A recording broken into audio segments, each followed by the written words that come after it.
And now, from Grid Square Echo Mike 48, this is 100 Watts and a Wire. Well, look at this. Dubbed the Three Amigos, finally back in the seat. This is amateur radio amplified on 100 Watts and a Wire. It's Christian K0STH throwing it out to the Pacific Northwest, out to Steve, W7UDI. Hey, Steve. Hey, Christian. How's it going? Oh, my God. What a loaded question. Scotty's here as well. Scotty's hanging, and we got so much to talk about. KC3BXN is here holding it down from Maryland, so your friends are here. Thank you all for listening and everybody's patience. I was thinking to myself, should it go to a recap situation? I mean, it's I almost hate to relive it because there's so much great stuff to talk about. But what is the best yet is that my boys were here. I felt like Neil Young a little bit when he called up Crazy Horse. And it's like, you guys ready to go and play some shows? Yeah. Like, everybody's like, let me find my cables and my guitars. And Steve was like, I was like, what songs did we do? Like, holy cow. So, yeah, we got the band back together. And hopefully we're here to stay here as we we're heading towards September, and some new things have been announced, you guys. And it was a buzz this weekend, and I kind of had been prepping to get back on the air and do this. And after a move, my wife and I and the kids bought a home here in Sarasota. In the end, it was about as much money renting down here as it is to pay a mortgage down here. And we went for the home ownership route, never to be kicked out again, by some, I won't say a slumlord at all. It wasn't like that. She just decided she was going to sell the house, and we had to go. It was a big, gigantic pain in the dupa, as my Polish people would say. But we're back, and we're settled in. There's a lot to talk about here because there is exciting news about what I'm going to be able to put up. I'm in a completely different situation. I always default back to Steve's sage advice about things and changes, and sometimes starting over and working with what you've got. All these sort of things are in play for me right now. So it's kind of exciting. It's almost like, not to be too heavy, but like a rebirth in a way. Like I've got to figure out, it's almost like the beginning of 100 Watts in a Wire, figuring out all the things I need to sort out. And it's exciting. But what's more exciting is catching up with you all, especially Steve and Scotty, and getting it on here. I've been listening to the net intermittently, and thank you to you guys and Don and the folks who are keeping the net going every Sunday, 8 o'clock Eastern Standard Time. It's there, it's automatic, and the fellas have been holding it down, waiting for my life to settle as they've been living theirs. Steve, let's talk about you first. What the F is going on, and catch me up on, let's pick it up from your trip to Dayton and running into Mitz and Scotty and all this sort of stuff. That was awesome. So May was just was total craziness as usual. So I had my granddaughter graduated high school and in Wichita. So it was like, okay, her graduation was on the 15th, and then the next day I hit the road and drove from Wichita all the way to Dayton. Got to drive through Kansas City, St. Louis. Even went through your old neighborhood as I went up and around the downtown area, and then through Indianapolis. And wow, what a long day! But I tell you, it was meeting up with Scotty and Don was just, it was 3 days of just fun, and I enjoyed it so much watching Don and Scotty being at Dayton for the first time, because they're like, yeah, wow. Yeah, it was a blast. We just had a great time. It was probably one of my memorable Daytons. And then there was the long drive back. Damn it, that's the thing. Yeah. And then flying back home, and so it was definitely the highlight of spring for me was Dayton, and it was good to be there. It was quite the show.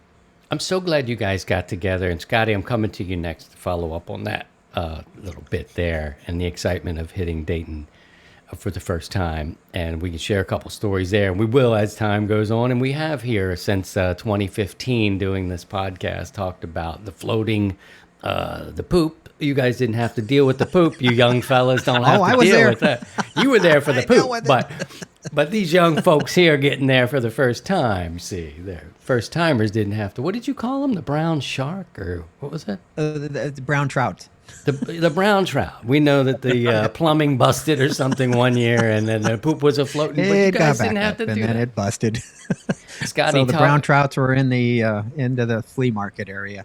Oh, what a mess. What a mess. There's just too many men eating too much bad stuff and too little toilets. That's what was going on in that space at that time. But you got Xenia, big accommodations, a little bit better food, I hope. Scotty, talk to me a little bit about your first dating experience. Oh man, it was such a good time. It was more than I imagined it would have been. So it took me about a 7.5-hour drive from Ellicott City, Maryland, to get to Xenia. Yep. I drove out and stayed at a nice little hotel. All the hotels out there are like the hotel at Dayton, or such and such hotel at Dayton, and this hotel at Dayton. So you stayed in Dayton and then drove like the 30 minutes out to Xenia? Yeah, actually, where I was at, I was only about 20-minute drive to the fairground there in Xenia, so it wasn't bad at all. And the first day was a little bit rainy. I was a little disappointed in that, but I stopped at the Walmart and got my cheap little poncho and a cheap umbrella because I neglected to bring any rain equipment. And I got all set up and got there.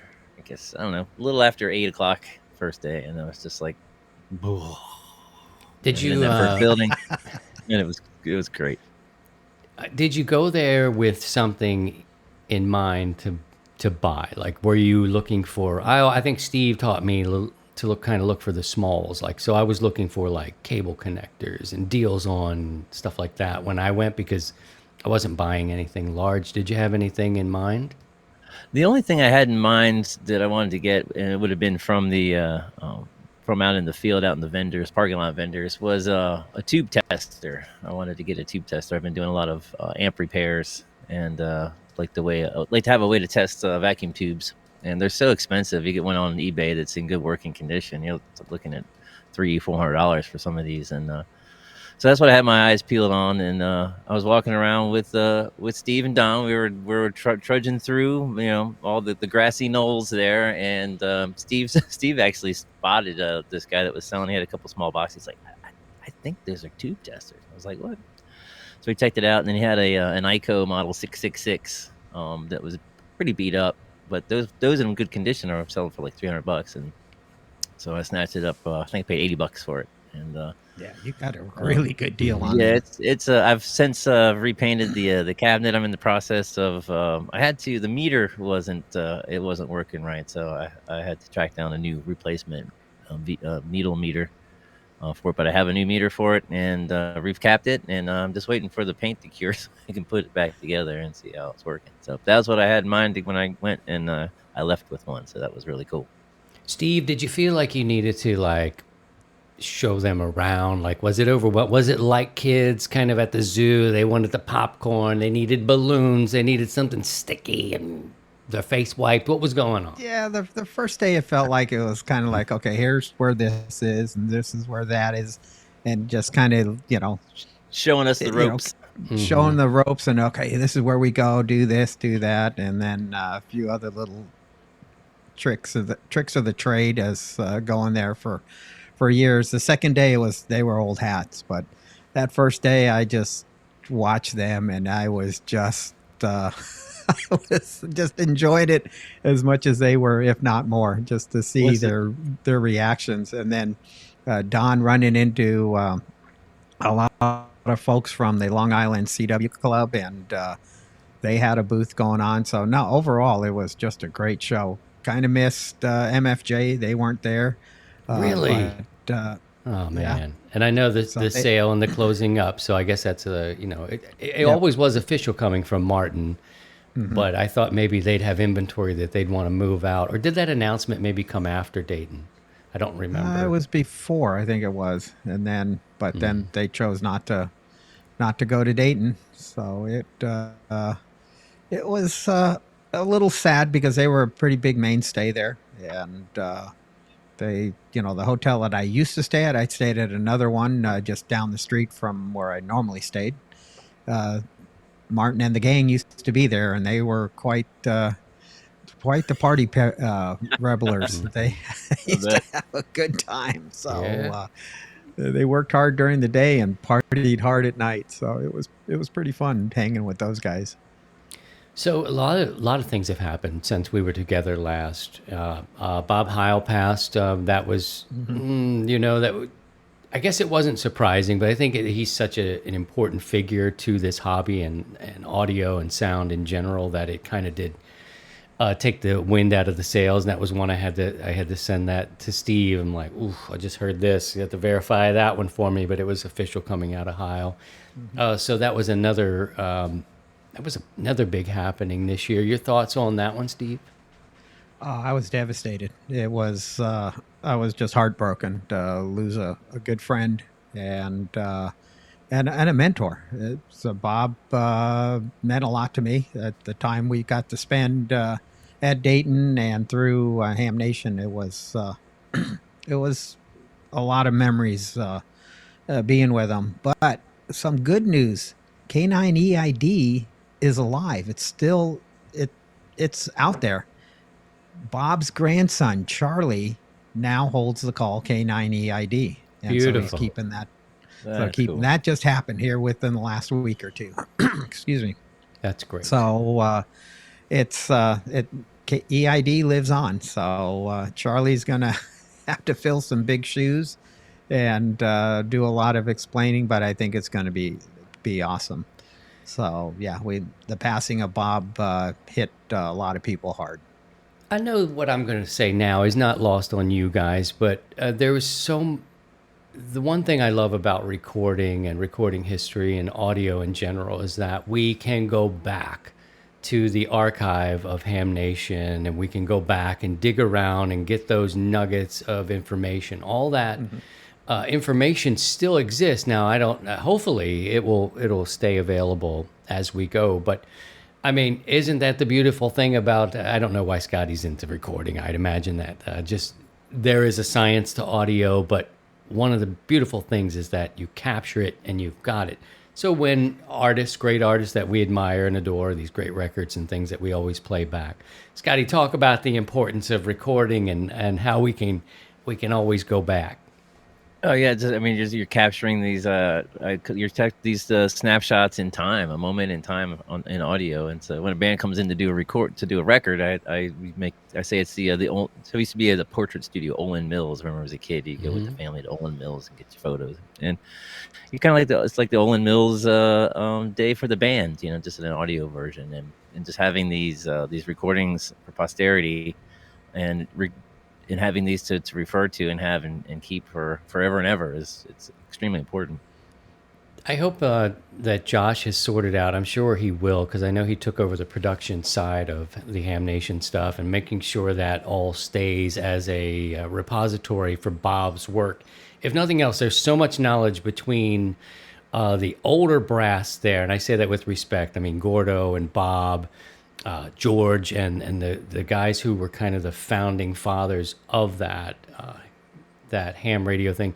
I mean, and Bob, he would teach you how to hook your speakers up, and I remember, rewind, let me go back because there's something wacky going on here. But I owe him a lot. But one thing is I met Steve. So I met Steve through Bob Heil, Ham Nation. So it's kind of full circle. That's what I say. I met you through Ham Nation and Bob Heil. So Bob was the glue that put us together here. He brought it together. Yep. And so there you go. And I did a stint there. I I don't know how many episodes I did, but Bob invited me on as a new ham at the time. And then I went to Dayton, my first Dayton, being on live, meeting Steve. And Steve was kind of like the roadie and was pretty much like dedicated to it. Like, I'm the roadie, damn it. Okay. All right. What do you need? Plugging things What up. do you- Him and we'll cable it Heil are up like for this. Ah, damn it. Bob's like, yeah, solder. And boom. Next thing you know, it's... anyway, just wanted to pay a little respect because I was definitely out of time when that went down and could not give it the proper love. And I have his books. I got to spend a lot of time with him. I've got the concert book that I probably need to share with Scotty because you can still find it from time to time. I have it here. It's probably packed away. But anyhow, let me, and thank you guys for that. Let's we're going to talk about these new radio releases coming up here very shortly. If you're watching us live, 7 o'clock on Sundays on the YT channel, and you can subscribe wherever you get podcasts and listen at your leisure. You may see Scotty sifting all about, and you might think, what is his thing today? Has he got something going on? He is reading specs on these new radios and pulling up PDFs. He's like I mentioned with Bob and Steve. He's firing off looking for specs. I want to tell you what, this month in radio history, let's go back to August 11th, 1942. We were all much younger back then. Actress Hedy Lamarr, you remember her. She came from our neighborhood. Steve dated her. I can't talk too loudly. I don't want this to get out of his headphones. I don't want it to bleed out of his headphones and get him in trouble later. But Hedy Lamarr and Steve would go. She was a babe. Ooh-wee. That's a bigger story. Let's talk about the history, though. And composer George and Theo receive U.S. patent for spread spectrum. Now we can talk about who got the spread spectrum first. Was it Steve? Was it George and Theo? I'm going with Steve on that one. Steve for the win. But according to the record books, let the record show, August 11th, 1942, Hedy and George receive a patent. Steve got the Hedy. He got it all first. Ruined it. August 12th, 1960, much later on, we were still little G's back then. USA launches Echo 1, the first communications satellite, the very next day. But again, August 13th in 1902, we were real young, way before Hedy Lamarr came around. The Radio Act of 1912 is approved. The act was the country's first legislation to require licenses for radio stations. It was eventually found insufficient to control interference among naval, amateur, and commercial stations and was replaced with the Radio Act of 1927. And on August 27th, 1910, James McCurdy, a Canadian, closed the window. You guys remember that? Here comes the Canadians. Close the door, man. That's an old one. That's an oldie but a goodie. Canadian aviation pioneer sends the first aircraft-to-ground wireless message, and that catches you up on this month. Sorry, Uncle Paul. Radio history. Yeah, Uncle Paul, missing Uncle Paul, my Polish brother. And there we are. All right, thank you for that. Now, big news coming around. So big, in fact, that we were like, Jesus Christ. well, it wasn't quite that big. It wasn't big and scary like that. But it was big, and anytime you get Scotty to fire off some messages there about the new radios going down, so I figured, fellas, big news. it is big news, and I was like, oh snap, because I haven't been in the market to buy one, quite frankly. My 7610 was on the fritz there for a little while, and I sent it to Michigan. One of the ICOM people who work on it for ICOM fixed it up. He went under the hood. Said there was a loose, something or other under there. He resoldered it, sent it back, and it's been in a box until about a week ago, right? So I'm like 7610's got me like. So when this thing came out, I was like, oh, all right. 760, here you go. Here's a 760. I'm like, son of a. But anyway, let's take a look at this. If you're watching live on the YouTube channel, again, Sundays, 7 o'clock Eastern Time, there is a new radio, the IC7760, and I don't know how much time you boys have spent with, but I was just mainly looking at the photographs, and I can tell this little 2-inch... Sorry. I knew it, damn it. I knew it. I knew I was too long a pause. Sorry, Sherry. Sorry there. But what do you call that? There's a little, like a filter, like, what is it, 2-inch off the side of the main screen display. Right, There's right something above new. the main knob. Yeah. Like a little auxiliary display. I don't know what icon refers to. See you on Monday. What is that? It has a filter, but it's a multi-display. You can bring up the filter, and I saw some pictures of other displays on there. So I'm thinking it's just and that particular picture shows it as a bandpass filter. So, but what kind of got me was it kind of borrowed from the Kenwood TS990, where they have the above their tuning knob. You could have the old school and just this little 2.5-inch screen. So in the case of this radio, they have the filters as you go through it. And this one looks like it's just the bandpass filter. Really? So I would mean there's a selection of that. Scotty, what do you think? It's cool. I don't know much about it, just like most people don't yet. But the face is detachable. So it's very similar to a flex radio in that regard, in that you have a main body and then you have the face. And it's from what I've seen so far, it's kind of a flex radio sort of style of rig. It's a control head. What it is? Yeah, control head. It's like there's the some Maestro, capabilities, and yeah, it's really, really cool. So what's kind of interesting in this radio, so there's a couple of things with it. This is a 200-watt continuous duty radio. So if you're into FT8, RTTY, it's continuous duty, so you can go down. It's the transistors are rated for 450 watts, what they claim, but it's a continuous 200-watt transmit. So, well, for 1 hour, if I was looking at the specs earlier today. So it's a pretty beefy, PA. So it's rated at 200 watts, 50 watts AM. And but the only interconnection between the control head and the body, or the radio, the RF, is Ethernet. So they recommend a 1 gig network. So, but one thing that Ray pointed out that I picked up on during the unveil that was streamed yesterday was for your CW guys, you plug your CW key into the control head, not the radio. So cool.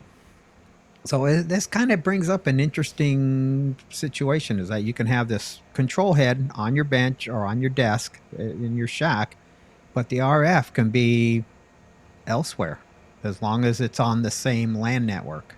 Can't do it over the internet because there's latency issues that they got to deal with, but think about it. You can have, if I was building a contest station, brand new off the ground, and I was going to build a multi station, I would be starting to look at this radio, because you can have a shack, a little, tough shed or whatever, building out by your towers or wherever your antennas are, out in the field, run Ethernet cable out to the shack, and now all your RF is out there. You're right up with the antennas, really short coax runs, and then exactly long, and then network cable back to the shack. Yeah, as long as you're under 100 meters, but there's more. You can go fiber and convert it over. As long as you're on the same network, you can put all your RF, your amplifier, the PW2, which will integrate with this radio, could all be out into this building. And if I was building a contest station, say it was 4 positions or whatever, and I had 4 towers or 5 towers, that was one radio per band and stuff like that, that would be the way to go. Just think about all the RF that you won't have back into your shack, into your operating position. So there's some versatility with this radio, but it's interesting. They've increased the filters, and supposedly it'll be interesting to see once it, Ray's hoping that it will bump, be up there in the on the Sherwood receiver test. So we'll see what happens. But yeah, there's a lot of possibilities with this radio. Based on what they were selling, listing in the Japanese market, it looks like it's going to be $6,100, give or take. $6,100. Jesus Christ. Ricardo has chimed in. It says at 200 watts, also D-Expeditions will have a little more power. So there's a benefit. Scotty, what do you make of this? I think it's pretty cool. I've as much of a Yaesu fanboy I am, I have my long-term radio outlook. I was kind of looking at flex radios for, when I get a little older, get a little more money. And this is right there, a similar form factor, also a similar price range. I haven't used many ICOM radios, but it's absolutely stunning. Look at that; it's gorgeous. The dual VFOs, that little auxiliary multi-display. I really like the fact that the control panel is detachable, and you can put as Steve was saying, put the main body of the radio out where the antennas are, and run a coax, run a network cable back to the shack. It looks like a real contender for contest stations for sure. Rob, November 8, Papa, Sierra Papa says you won't heat up the ham shack either with radios. So there you go. Very nice. On the did it make it move register, Steve, does this make it move down there in the ding ding? I like it. I'll predict that, in a few years, Yaesu their next radio will probably follow same suit of what they're doing here. They're going to go and see how the market goes. If it becomes pretty, popular. I mean, it's not going to be like the 7300. It's not a big game changer, but it's taking the 7610, which has been around a while, and now it's taken to another level. Next step. It's not taking it up to 7800 area. I mean, it's kind of being priced right in the middle there between the 7610 and the 7851, 7851, and it's going to be a pretty good contender. I mean, if you went to Dayton this year, you saw the guts, and there was the guesses, and it was kind of interesting. I've been kind of looking forward to yesterday since Dayton, just to see what it was going to be. Yeah, and I mean, looking at the boards and trying to figure, all right, there's some, sorry, it's got a tuner. We can see that. And what the hell is it? Yeah. So just to clarify, Steve, the question was, did it make it move for you? Yeah. Good answer, Steve. One more before I go to Scotty. Steve, this is a specific buyer, right? Oh, yeah. This is going to be for the serious amateur that's into probably contesting or want to build a contest station. Someone, I don't know how much it's going to play in the D-Expeditions, but I think it could play a big role. But what's kind of come down the pipe with will it go in competition with the RIB, the radio in a box, which is being tested out there on a few islands, and but with the limitation of the cable length. But I can't see this being out on a D-Expedition where they just put, okay, we're going to put all the radios here and all the filtering, all the amplifiers, and we just bring back a network. We're just going to have a network cables coming back, and the operators will be in a tent or a structure at the D-Expedition site, and they won't have to worry about the RF, and the RF will be away. So I see a lot of possibilities with this layout. It's not for everyone. I've already seen, I peruse QRZ, and there's a lot of people poo-pooing it. They just oh no, I don't want to have a detachable head. No, and it's not a detachable head. The radio is the radio. The only thing to connect to it is the Ethernet cable and a few other odds and ends. But for the most part, you have basically, think of a 705 on steroid case, or that will sit on your desk, that takes up so much less room than the full-size radio. So even if you don't take it out to the antennas, you put it underneath, having the RF deck underneath the desk on the floor, or on a shelf just above the floor, is a huge game changer. So this is, and if the filtering comes in and what they've done with the receivers, I think it's going to be a contender for the 101 Deltas and the 101 MPs, the latest and greatest that Yaesu has. So it's going to be, I wouldn't be surprised if it becomes number one on the list. Scotty, same question. Did you feel it move? Yes, there's definitely some movement. It's a pretty sweet looking rig. All right. Wing. Oh, good deal. Showing. Good deal. Yeah. So I think we gave a good synopsis of that. That's definitely a specific radio for a specific need, specific person. It reminds me of that connectivity, reminds me of going way back. Nothing like this now, but the 7100 had that sort of cable away from the, and you could take it and just have that little head, that little radio head there working for you. So we'll come back and we'll talk about the Yaesu in just a second. But Scotty, we got to get to some other business, don't we? Yeah, we do. Yes, what we got? Yeah, see if you can pull it up on his things. I'll go first, though. Okay. If you're looking for a power solution, check out Bio-NO Power, offering the best lithium phosphate batteries for your ham radios. Visit Bio-NO Power. That's BIOENNO Power.com. And if you find value in 100 Watts in a Wire, you can support the content and the community you enjoy by visiting buymeacoffee.com/100 watts. It's easier than buying, and cheaper probably than buying a cup of coffee, especially out where Steve lives.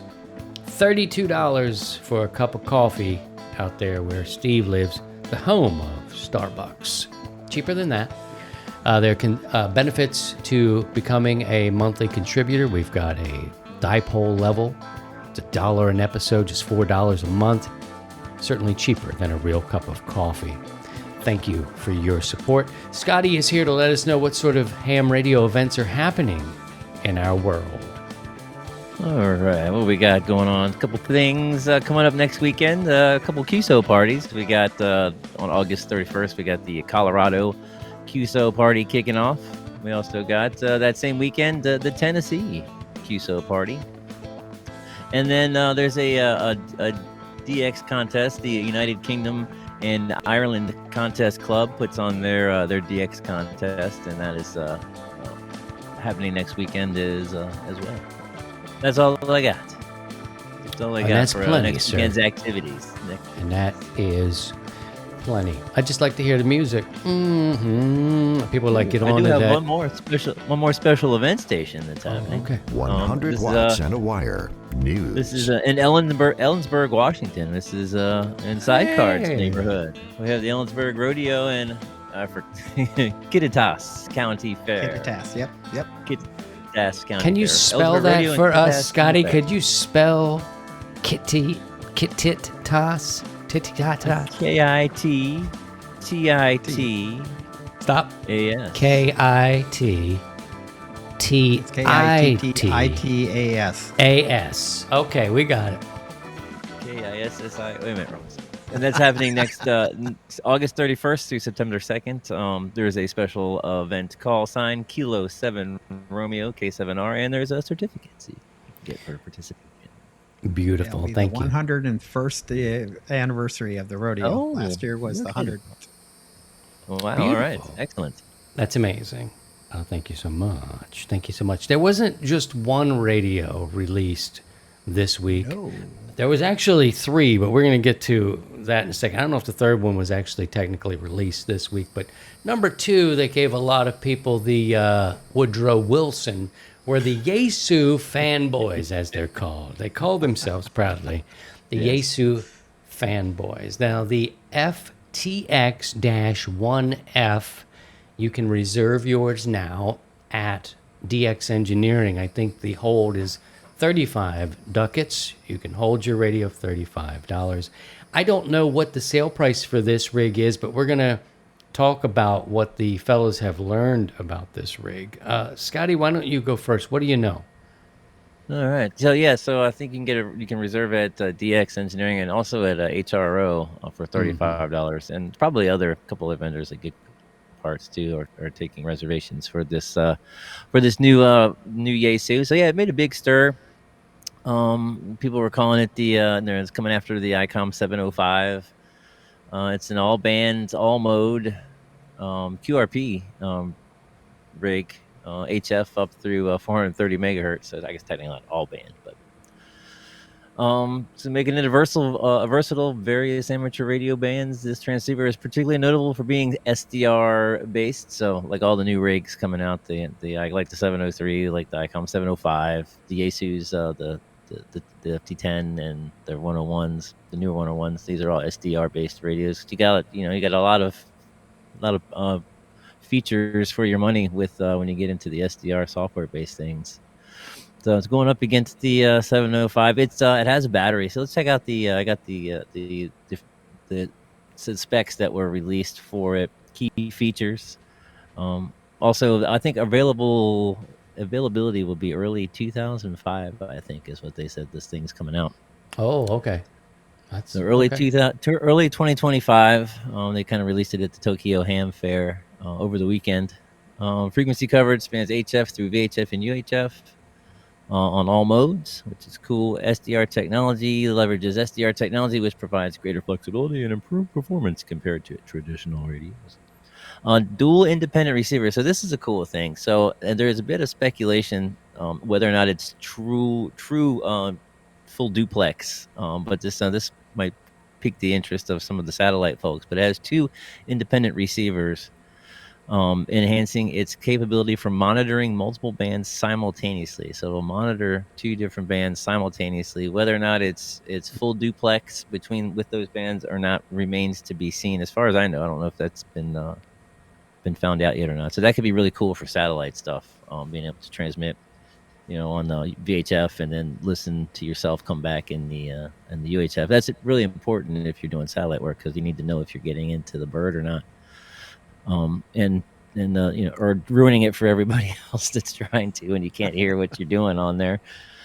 So that's pretty cool. The display interface, front panel, it's a large, high-resolution screen resembling the design of modern radios like the 705. So I've got a similar thing. It's got that cool 3D Yaesu waterfall, which I kind of dig. It's a 6-watt radio. It can, if you use it with an external battery, it does have an internal battery. When using the internal battery, 6 watts. It can do up to 10 watts when using an external power.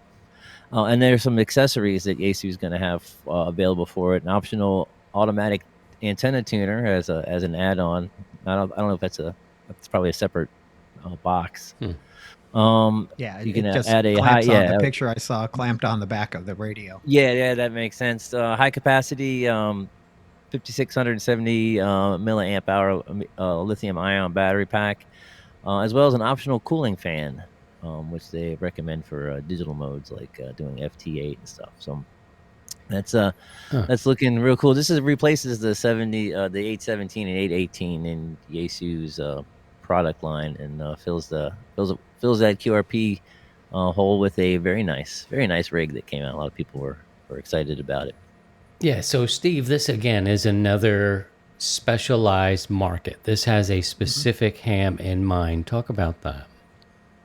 It's for the QRPers. And so ones that want to go out into backpacking, this is like the 705. It's a portable radio that you can use an internal battery, get the 6 watts, and then and like the 705, it didn't have a tuner, but there's so many tuners out there. You can, you can get the one from Yaesu, or in the case of ICOM, you can get the ICOM one, or you can get an LDG tuner. There's other tuners out there, or just build a resonant antenna and not worry about the tuner. So, but this market is for it's a specialized market. It's not for the average ham, I would say, that operates from their house. But I mean, there's people use it from their homes too. So it follows the same lineage as the rest of the latest Yaesus as far as form factor, like the ICOMs.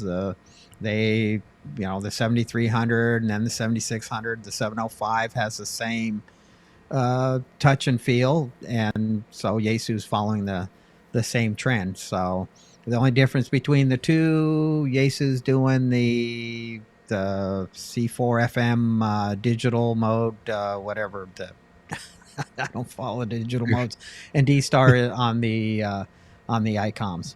But I think it's a great market. The 817 and 18 it's a stale radio. It's been around for quite some time, and it's Yaesu kind of, yes, they're following ICOM. Yes, they're like they did with the 710. But someone has to lead, someone has to follow, and it's one of those deals. But I think I would, if I was into the QRP and going out, I would definitely get something like this, because yes, I'm a Yaesu fanboy. Yes. Hey, Steve, let me ask you, Steve, when you were coming up, was there always a radio and a market for QRP guys and girls? I mean, was it a thing, or did this sort of have a really big turn? I think it did have a really big turn when we were doing Parks on the Air, and I guess what was that? Was it 2016 or something like that? 16, I think, when I think it started it. But there always was a QRP faction in the hobby, but not to where the big boys were involved in it until I think I would say the last 15 years that it's really kind of came into play. There was always the specialized stuff, the kits and this and that.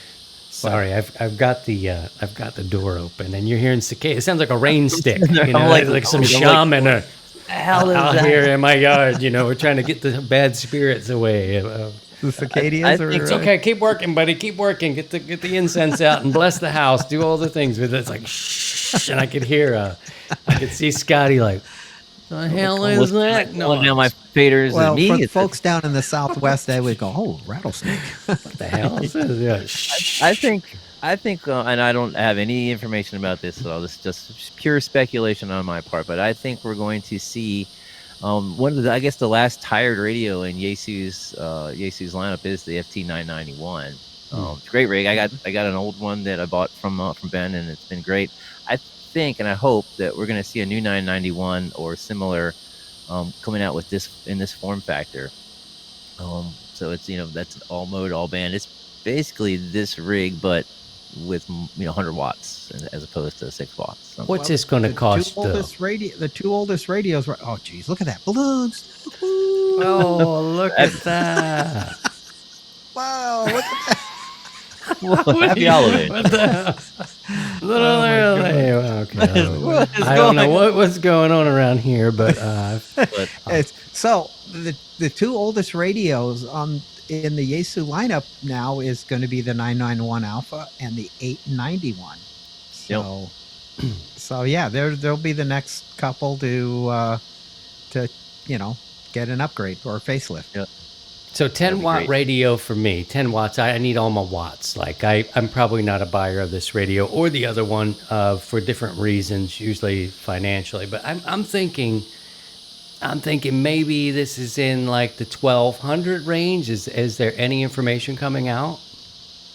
I haven't come across any speculation on price. So I don't know what's the 705 go for. Probably a similar price bracket, I would assume. But Now we can ask Mitz. Mitz, from Net Control. He's retired. He's got all that bank. So we'll see. He just picked up a 705 at. Did he now? Hammond. Oh, he's doing code. He's out there living it, man. I'm happy for him. Well, there you go, friends. But that is not all. Somebody said before we started today that Kenwood dropped something. What do you guys know about this? Because we have no photos of that to share. Kenwood looks like dropped a dual band radio, a VHF UHF radio, detachable head. It doesn't attach to the body, so kind of similar like what the 7760 is. It's a kind of an upgrade or somewhere in between or just below the 710, the D710. The picture that has been published is kind of black and white, so I don't know what the model number is, but I do know that it has a USB-C connector on both the head and the main RF unit. But one thing I did notice on the main RF unit is there's an SD card slot. So what that's going to be used for, upgrades or who knows? But Kenwood is they're also bringing out a new radio, so more in the VHF UHF realm. Got it. Okay. Well, cool. All right. Let's see if I can hit the right button here. I don't know. Well, I'm going to do another song. There we go. Hey. To learn more about the 100 Watts in a Wire community, friends, visit 100wattsawire.com. You can check out the podcast archive, register for a 100 Watt ID. We share those on net nights at Sunday, 8 o'clock Eastern Time, and we will give you some coverage after we record this podcast. We've got sweatshirts and gear, winter's coming, stickers and mugs, all that sort of stuff. 100wattsandawire.com. Scotty's been digging. He likes to go into the annals of, I think it's called, or the annals. the annals of Stop history. there. Scotty, you're up. Jesus Christ. Yes, sir. Got a couple ham fests coming up next weekend. What do we got? We got the 68th annual Shelby Ham Fest. It's an ARRL North Carolina State Convention as well. That's August 30th through September 1st. We got the Alamogordo Amateur Radio Club's 38th annual Ham Fest in Alamogordo, New Mexico, and the Summer Symposium by the BoardNet ARRL Santa Barbara Section Convention, Camarillo, California. Woo-hoo. Beautiful. Thank you very much. Thank you, Mike, for reminding me. All right, we got some questions. You guys ready to answer some questions here? If you have a question for us to ponder or maybe give you some help with, what are you struggling with? If you're here and you're kind of debating on something, just throw it out there. It's time for counsel. This is what we're going to do. We have some questions that are in the queue. I go to the well with counseling as much as humanly possible. So I'm certainly doing that. Let's take a look at some of the questions that are coming in. Steve, this is an interesting one here, and I think it could be a bit of a, a misunderstanding or what have you. Let's think about our switchers here and our common position in our switchers. Is somebody turned up? We can mute. One of these? Yeah. That's what I'm talking about. So the question is, does the common position on the switcher protect the radio from lightning strikes? In reality, no. If you take a direct hit, you're going to probably get some damage on the radio. If it's a nearby strike, it will definitely help protect it. But when you get a direct hit, it's all bets are off. Even though you have it grounded and through the switch and everything, there's a good chance that you'll have damage, but most likely a nearby strike, it will truly help protect your radio. Okay, cool. Yeah, I mean, grounding is such a sophisticated, maybe that sophisticated is not the word, complicated. For me, in my mind, grounding is such a thick topic. Well, but there's the right way and a wrong way, and you want to do it the right way. All right. There you go. Next question. If you have a question, put a Q in front of it, we'll pull it out of our live chat as well. And those chats, questions will take precedent here as we record. What are your thoughts on stock microphones? Scotty, let's go to you first. I think stock microphones, especially in this day and age, are pretty good. I mean, ICOM uses a little electret condenser in their stock mics. The Yaesus, I think, tend to be more of a dynamic mic, but I've gotten good audio reports with just a handheld with the push to talk on the side, and they're set up and designed to give you sort of the ideal frequency range for radio communication. So it's not going to have a extended top end, and it's not going to have a ton of low frequency content in the audio, but I think the stock mics sound fine for most of the things. Usually when you get into having an external microphone for your rig, you're just going for that extra 10% of audio awesomeness in your sound. I don't think they're necessary, but they're fun. But stock mics are fine. Most of them sound pretty good, actually. I think we recognized this when the 7300 came out, and for the longest time, and part of your answer there was in modern times, right? So that radio came out with a condenser hand mic that just sounded like holy cow. Everybody'd say, what kind of microphone are you using? And I'm just using the stock handheld microphone. And people are like, wow, that's crazy. Steve, talk about it. Yeah, same thing. The newer radios, the 7300, that little condenser microphone is incredible. It just absolutely sounds great. You don't need to, invest into a aftermarket microphone. I mean, you already have it there. The newer Yaesus have been coming in with the new stock microphones are much better than what used to be. The old Yaesus, they were crap. I mean, they worked. They got the job done. Except for this one. What is that? What are you showing us? The Turner or the? An old Yaesu. Okay. Where is it? I can't do this. There it is. There you go. Yeah, the old Yaesu. But the old stock ones were just terrible. And if you were kind of into nice sounding, well balanced audio, but they got the job done. But it was very, very constrained. So I mean, a lot of the newer rigs have TX audio DSP there's an EQ for your TX audio, and then you got the compression and selective silence, so that helps sweeten up things as well. All right, very good. It always starts at the microphone, so you could fiddle fart with it, post and but it's easier when it starts with good audio in the beginning. I remember bringing up the memories of Mr. Heil, K9EID, and I remember talking to him about a D104, and I wanted that full, all the shiz. I wanted it all. I wanted to sound like this, you know what I mean? And he was like, so you can't, look, you just can't. I'm like, I want all 80 meters too. I want the whole damn, you just can't, okay? I'm like, oh man. So he had a way of telling me, it's like this, your audio is going to be like this on that D104. But if you can get the different mic, I'm like, okay, I understand.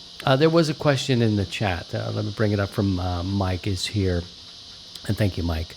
What do you do when setting up a wire antenna for POTA as far as running the tie down in the trees for POTA? Who wants to go first? I guess they're just tying off. I guess I can say when I would do wire antennas for POTA or for camping and stuff. So I have this I guess it's an arborist sort of sandbag with like this yellow nylon twine. I would throw the sandbag over the branch, and I'd tie my antenna off to the yellow twine, and I'd pull it up, and I would use that as my tie off for the wire. And so I'd just pull it up until I need it, and then just wrap it around the stump a few times, and then just leave the sandbag and everything hooked up to the wire, instead as opposed to trying to hook something else up to it, to the arborist line, and then pull it up with a different line to get my antenna up. I would just leave it all hooked up to the arborist bag, and that works pretty well. Now, if I needed to use that bag to throw up another antenna, then I would have to use a different tie off. But That's the way I would do it. Yeah, my big concern would be just you're tying off to a tree or something in a park that park rangers or the park folks might get a little, twitchy about it, that, you're doing something to the tree. The other thing is, having a line tied down. Could it be a tripping or a choking hazard? So there's other there's other issues that I see that you need just some common sense and mitigate it and be mindful of what's going on. But it would every situation is going to be different. Every park, every location, like our homes and stuff like that. Everything is totally different. But it would be, as a general question, it's kind of I'm thinking more on the trying to be low key and not cause any problems with the park officials, and then not causing a hazard for the general public. Yeah, it's great points there the fellas gave, because it really depends on, nobody wants to hear that answer, but it depends on your setup and situation. When I was activating the Arch in St. Louis, this is a protected monument, and you couldn't tie off to anything. You could not. You had to be self-contained. You weren't touching a tree. You weren't moving the gate. You weren't doing anything.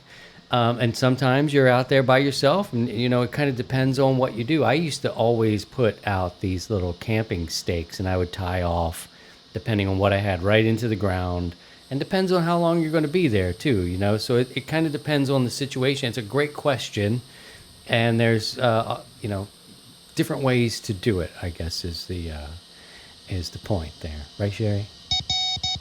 All right, we got time for another question. We're creeping up on a little bit of, we'll just keep on going because we've been apart for too long, and we still have to open our Christmas gifts. So, it's been so long. Let's see. Go ahead. We've been good and waited till the end before the gift giving. Here's another question. Crimp or solder? Why? Both. Oh, I just did that today. Did you now? Explain. I had to fix a connector, and so I do both. I use connectors that solder the center pin and crimp the shield, but crimp is faster. It works just fine in most situations. The problem becomes when you have the coax weight. So if you have your antenna up, say 50 feet in the air or whatever, you have all that weight of that coax. With a crimp, that center conductor is going to slip, and along with the shield, it will just eventually slip over time. And the soldering it is definitely going to give you a much better electrical connection and that mechanical connection. So it depends on the situation. In my professional life, we crimp everything because we strain relief. We don't allow any strain on a connector like we do here in our hobby with, say, a dipole, or it's so the crimp is fast. It's easy. You only need, minimal tools. You don't need to take a soldering iron with you.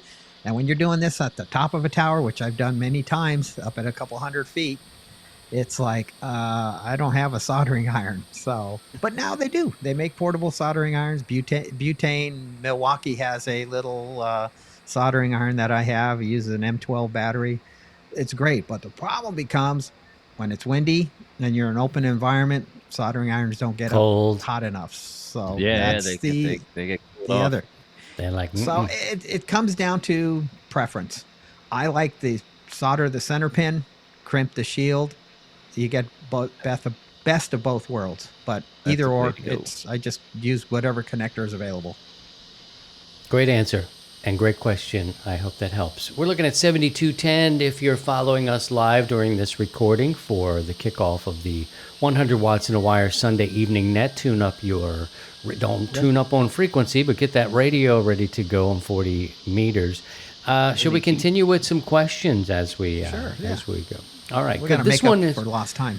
This one's coming in live from the pub. Hello from the pub.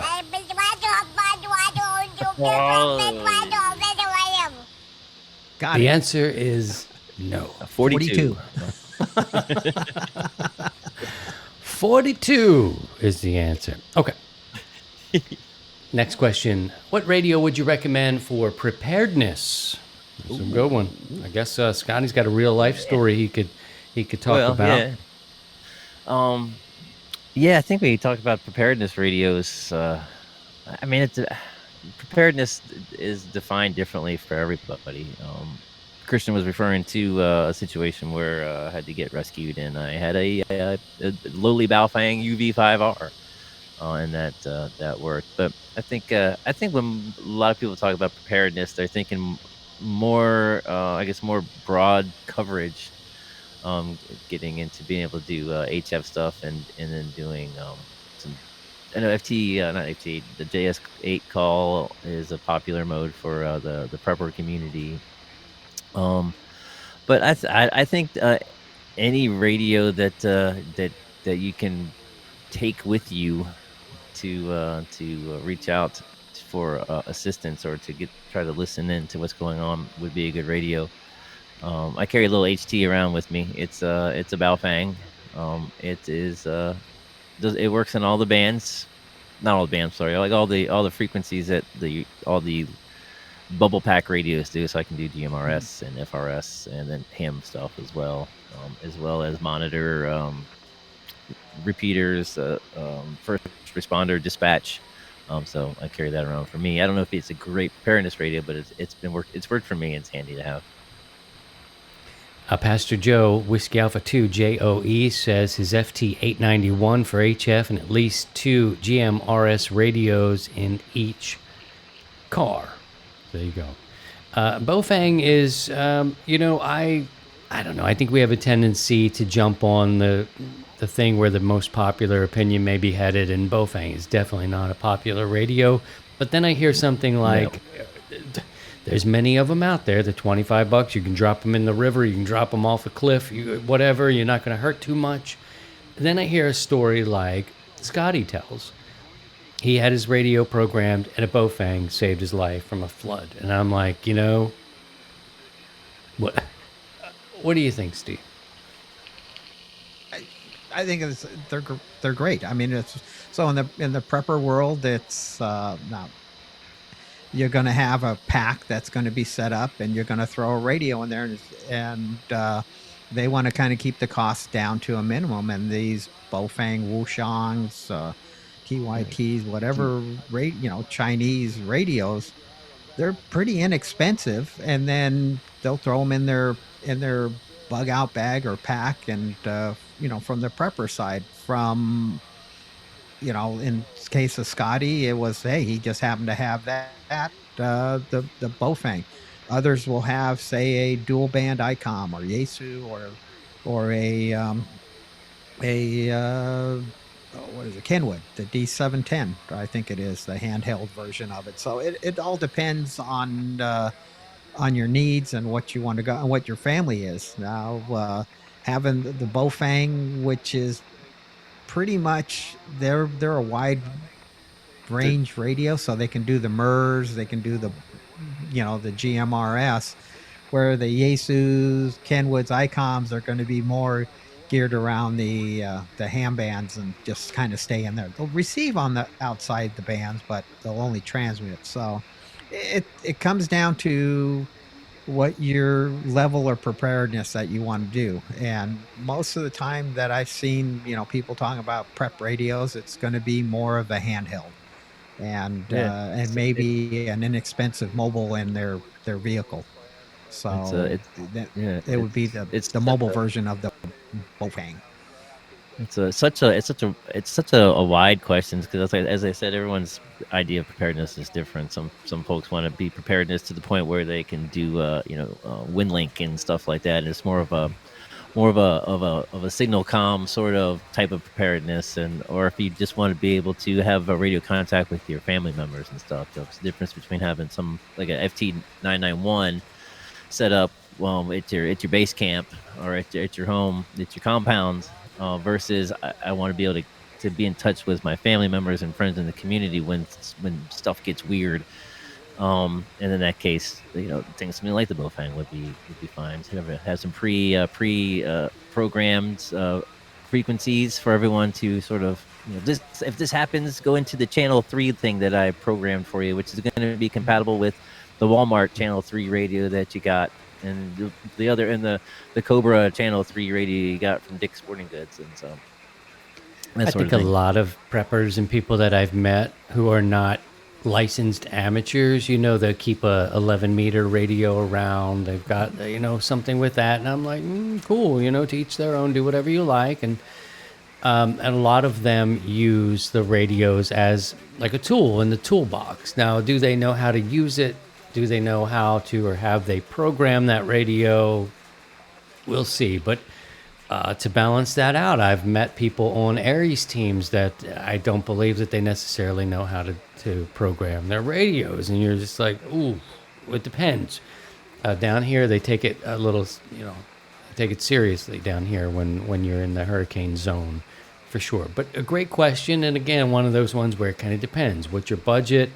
What are you looking to do? Is this something you're going to throw over in a bag? It's just something you say is, and hopefully you keep it. And who are you going to communicate with? What's Right. the I mean, end, what's the end goal? Who are you trying to keep in touch with, basically, is what it boils down to. And do they know how to use the radio? Have we simplified it enough for them? But I've heard stories both ways that, people are communicating on a very passive, I don't even do this. What do I do to, so radio is still a very beautiful thing to all of us. Just popping out. There's Mitts on your screen right now, friends. There's Mitts, and if I don't screw this up, hey, we didn't screw it up. There is another question in the queue, and if you're here and visiting with us, you're welcome to drop a question in or give an opinion, and we will share that with you as well. There's Mitts, Minnesota Mitts. He was a very famous pool shark for many years, 15 or 20 years, making, I think he called it his side hustle. And he is on 7210, friends. And if anybody has a better signal that they want to feed over, I hear him down in the noise. Mine's pretty noisy, but I'll pretty bring noisy him up too. a little bit. All right.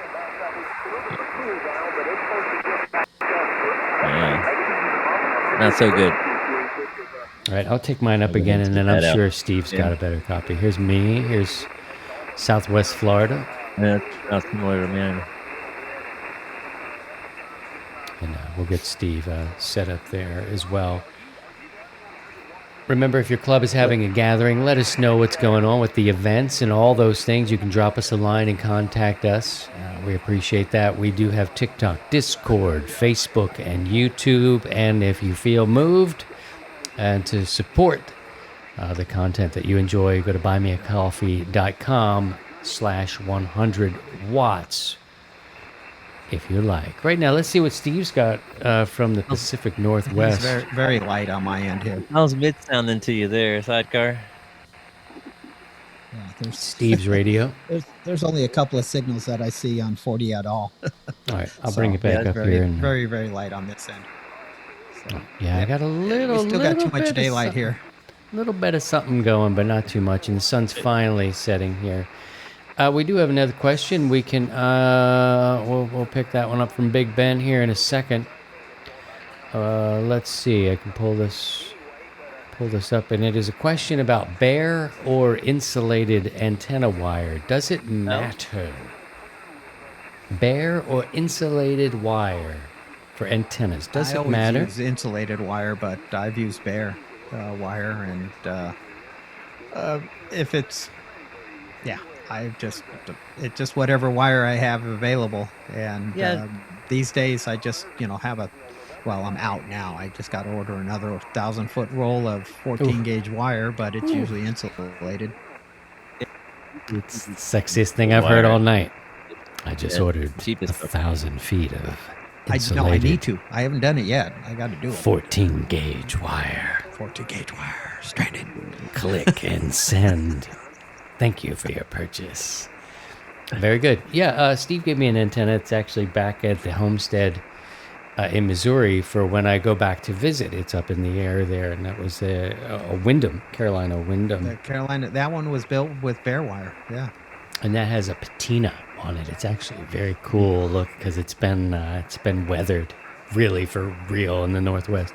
For our podcast listeners, I want to thank you, and I want to encourage you to let us know what you're struggling with. If you have questions, send us a note through the email through our website, 100wattsandawire.com. You can leave comments on the YouTube, TikTok, we're in all the places, and join the Discord. All these links are for you, and subscribe to the podcast so you don't miss anything. So we'll wrap that up for you. Friends who are here on YouTube will continue our coverage. A question in the comments there. Oh, yes. Thank you very much. I almost Ben, before missed we get that. out of here. Big Ben has a question. He says, how is the pickled nuts production and distribution going? So pickled nuts was a sensation about 18 months ago. A factory was erected, if you will, and Uncle Paul's nuts, he went from salty to pickled to, what was the other one? Lightly salted? Salted and covered in something? Was it caramel or hot wax or something? Caramel. I don't remember. There was something with Old Bay or something like that going on. Oh, Something yeah, like that. So I think he sold millions, and we haven't seen him since. So I think it's about I'm paying waiting for off. the Cajun, I'm waiting. I got Cajun 20 bucks. seasoning salted nuts. I'm waiting for that 20 spot I loaned him to get this business started. I haven't seen any residual checks on the salty nut side of things. Then he went into the pickle things and all this. But Old Bay, I'm totally down with that. Thank you for your question, Big Ben. KX4TQ. We will wrap up the podcast. Thank you so much for hanging out overtime with us. We appreciate you. And as I said, you can join us live on Sunday, 7 o'clock Eastern time, and then we go into a little bit of net coverage, a little bit of overtime. So for our friends on YouTube, stick around. We're staying with you. 73, Steve, thank you so much for coming back. Your guitar sounds excellent, my friend. Thank you. It's good to be back. It's good to see everybody. Appreciate everyone hanging out and checking in with us on the nets. They've been just fantastic through the summer here. So, Scotty, KC3, BXN, any parting words from the shack? As my brother often says, don't let your meat loaf. Oh, No, it's great to be back. I've been looking since you said you'd like to try to do the stream this week. I've been looking forward to it all week. So it's been the highlight of my weekend for sure. And it's good to see everybody in the chat, and also thanks to everyone that's been checking in every week with the nets. Don and Steve have been doing a bang up job, and it's popular as ever. my friends, my brothers and sisters, good luck the rest of the way. And by all means, if you can, please try and stay above the noise. 73. 7-3, everyone.